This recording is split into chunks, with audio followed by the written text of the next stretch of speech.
ሰላም ሰላም ውድና የተከበራችሁ የቻናሌ ቤተሰቦች እንዴት ናችሁ? ደህና ናችሁ ወይ? እኔ ያለው እግዚአብሔር ይመስገን። ለቤቴ አዲስ ከሆናችሁ ላይክ፣ ሼር፣ ሰብስክራይብ በማድረግ ቤተሰብ ሁኑ ማለት ነው። ዛሬ በአዲስ ቪዲዮ መጥቻለሁ። ርዕሱ አዲስ ባይሆንም ግን ለኛ ለሰዎች ያስተምራል ስላሰብኩ ነው ያመጣሁት ማለት ነውና ግን ከመጀመራችሁ በፊት ላይክ አድርጉ ማለት ነው። ግን ያው ይሄ ሳምንት ታውቃላችሁ 15 ቀን አይ ቲንክ እንደዛ ይመስላል። ስለ ቀነኒ ብዙ አይነት ነገር ተሰርተዋል እና በቀነኒ ሞት ምክንያት ማለት ነው እና ከዚች ልጅ ህይወት ወይም ሞት ጀርባ እኛ ሴቶች ብዙ የምንማረው ነገር አለ። ሴቶች ብቻ ሳይሆን ሰው የሆነ ሰው ይማራል ብዬ አስባለሁ። እና እናቷንም ሳይ የተሰማኝን ነገር በቃ የቤተሰቡ ጥልቅ ሐዘን በጣም ከባድ ነው። ልጅቷም ብዙ ሰውን ብዙ ከህፃን እስከ አዋቂ አርቲስቶች አልቀረም ስለዚህ ልጅ ብዙ ብለዋል።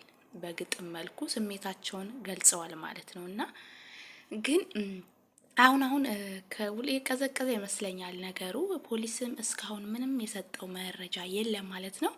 እንግዲህ እቺ ልጅ ከሞተች ወር ሊሞላት ምንም የቀራት ነገር የለም ማለት ነው። አሻራ ምርመራ እስካሁን ይቆያል ማለት ከባድ ነው። ምክንያቱም ቤተሰብ እንደተናገረው እቺ ልጅ ወድቃ እንዳልሆነ ግልጽ ነው። የባሏ እጅ እንዳለበት ግልጽ ነው ማለት ነው። ግን ያው እኛ ሀገር ላይ እንደምታውቁት ህግ ስለሌለ ህግ ቢኖር ኖሮ እንኳን አንድ ወር በሙሉ አንድ ሳምንት የሚቆይ ውጤት አይደለም።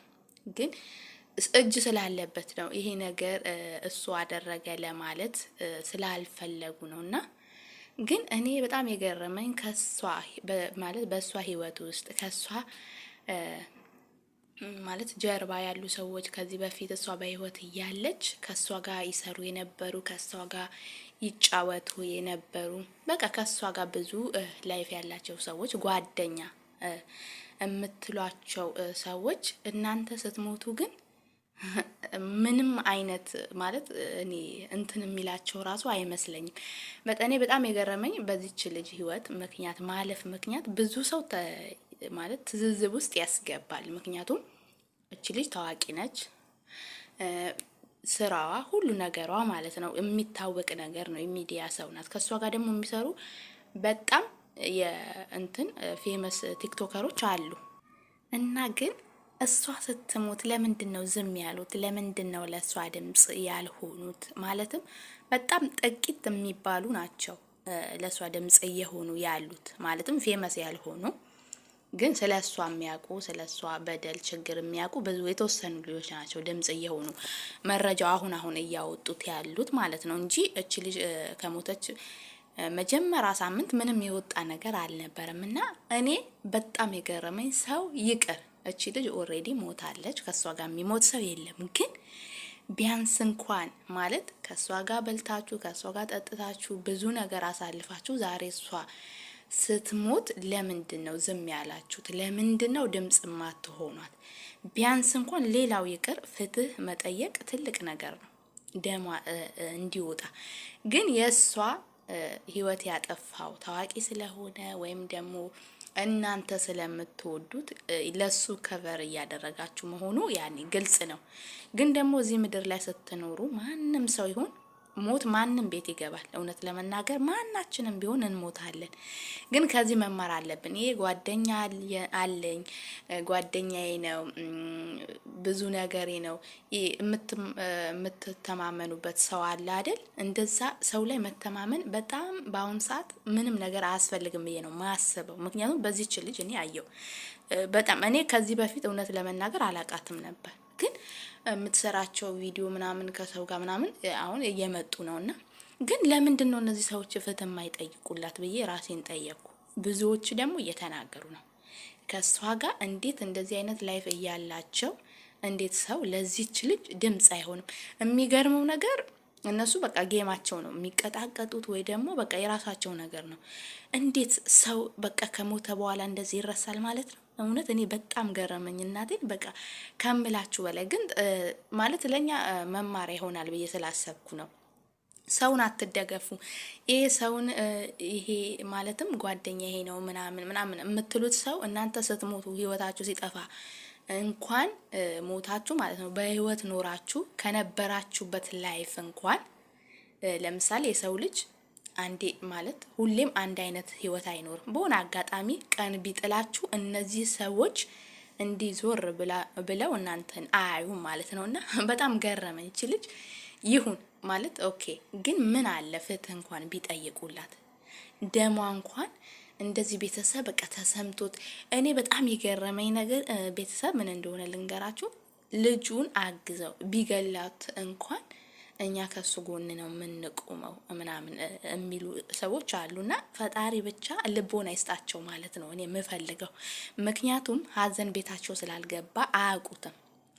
የነሱ ወገን ማለትም የነሱ ቤተሰብ ብትሆን ወገንም ቤተሰብ ብትሆን ያውቁት ነበር ህመሙን። ማንም ሰው ያ ህመም ያ መንገድ ካልሄደበት ስለዛ ሰው ችግር ምንም ሊያውቅ አይችልምና እቺ ልጅ የሞተችው የጎደለችው ለቤተሰቦቿ ነው እንጂ ለነሱ ምንም አይደለም። ምንም አይደለችም። ምንም ብትኖርም ብትሞት ምንም የሚጠቅማቸው ነገር የለምና ነገሩ አንዳንዴ ይሻላል ከሞተ ማነው አንበሳ ያለው ውሻ የሚባለው ነገር እዚህ ላይ ትንሽ ይሰራል ማለት ነውና የምታጎለው ለቤተሰብ ነው ሀዘኑም በቃ ሁሉ ነገሩ የሚሆነው ለቤተሰብ ነው እንጂ ለባዳ በቃ እንደዚህ ነው። ካጠገባችሁ ለነበረ ሰው እንደዚህ ነው። በቃ እናንተ ከሞታችሁ ነፍሳችሁ ከወጣ ማንም እንዲዞር ብሎ አያችሁምና በጣም ስለገረመኝ ነው። ሲቀጥል ደግሞ እቺ ልጅ የሆነ እጅ ስላለበት ማለት ገዳዩ ወይም ደግሞ የልጁ የሆነ ነገር ስላለበት ነው እንጂ እስካሁን ውጤት የቆየው ፖሊስ ሌላ ሰው ቢገላት ማለት ነው የሌላ ተወላጅ ቢሆን አራራ አንድ ቀን ሁለት ቀን ማቆዩትም ነበር ያወጡት ነበር። ግን የሆነ ነገር ስላለ ብዬ አሰብኩኝ። ምክንያቱም ሰው እነሱ ቤተሰብ ከሚያወራው ነገር ወንድሞቿ፣ አጎቶቿ ከሚያወሩት ነገር ጓደኞቿ፣ የተወሰኑ ጓደኞቿ ብዙ መከራ ስቃይ ሲጀመር የዛን ቀን ራሱ ደብድቧት ራሱ ህይወቷ እንዳለፈ ነው እንጂ ምንም የወደቀችም አይደለችም፣ ወድቃም አይደለም፣ ምንም ነገር ሆነ አይደለም። እና እቺ ልጅ ህይወቷ ያለፈው እንደዚህ አይነት ብዙ ሴቶች አላችሁና እንደዚህ መከራ በደል እየደረሰባችሁ ከዛሬ ነገ ይቀየራል ብላችሁ የምታስቡ ሴቶች አላችሁ። ይሄ እንደዚህ አይነት ውስጥ ካላችሁ እውነት ለመናገር ከእንደዚህ አይነት ህይወት ብትወጡ ነው ብዬ ነው ማስበው። የሰው ልጅ ምንም ቢሆን የሆነ ነገር ካለበት መስተካከል አይችልም ማለት አንዴ ኦኬ፣ ሁለቴ ኦኬ፣ ሶስተኛ ህይወትሽ ሊያጠፋ ነው። ከዛ በላይም ከሆነ አንድ ሰው ምንም እንኳን ብትወዱት መቼም የሰው ልጅ አትተማመኑበትም እና በጣም ከባድ ነውና እንደዚህ ከዚህ ልጅ መማር ትችላላችሁ ብዬ ነው ማስበው። በቃ እንደዚህ አይነት ፍቅር ህይወት ውስጥ የምትኖሩ ሴቶች አስቡበት። ህይወታችሁ በህይወት ብትኖሩ ነው። ምክንያቱም በዚህች ልጅ መማር ትችላላችሁ። እቺ ልጅ እሱ አስባችሁታል ቢገላትም እሱ ዛሬ እስር ቤት ሆኖ ይበላል ይጠጣል። ያለ ሰውም ለሱ ነው እንጂ ለሷ ማንም የሚያዝንላት የለም። ለሱ ነው በቃ። እሱ አንዴ ሞታለች። ሳትሞቱ ነው ሳትሞቱ ራሳችሁን ማዳን ካለባችሁ ማዳን ነውና ይሄ ከሞታችሁ በኋላ ምን ቢባል ምንም የሚመለስ ታሪክ የለም ማለት ነው። ያኔ አዝናችሁ ቁጭ ማለት ብቻ ነው።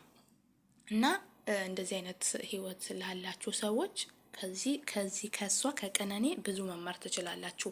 እሷ እንደዚህ ስትታይ የምትስቅናት የምትጫወት ግን ብዙ መከራ የቻለች በዚህ ማለት በዚህ እንትን ማለት ነው ዘመን እንደዚህ አይነት ሰው ተደብድቦ ይኖራል ብዬ እኔ አስቤ አላቅም። አስባችሁታል? በዚህ አሁን በ23ኛው እንትን ዘመን አረ በጣም ከባድ ነው። አንዳንዴ ፍቅር እውር ነው ማለት ህይወታችሁም የሆነ ለማሳጣት ይመስለኛል።